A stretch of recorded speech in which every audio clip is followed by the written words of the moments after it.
8 রাকাত তারাবি নিয়ে যে আমাদের সমাজে যে বিতর্ক, এটা কিন্তু এটা ওই সময়ে 1867 খ্রিস্টাব্দে আমাদের এই উপমহাদেশ দেশে আব্দুর রহিম বাটলাবি নামে একজন লোক ছিলেন, পাঞ্জাবে তার বাড়ি।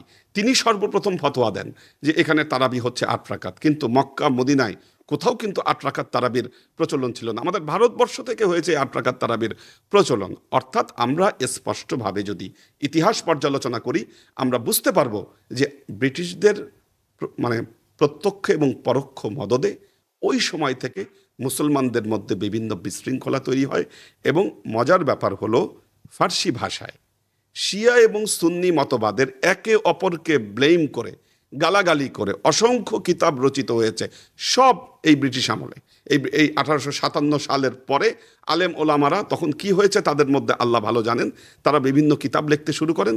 এই শিয়ারা সুন্নিদের বিরুদ্ধে কিতাব লিখতে শুরু করেন, সুন্নিরা শিয়াদের বিরুদ্ধে কিতাব লিখতে শুরু করেন।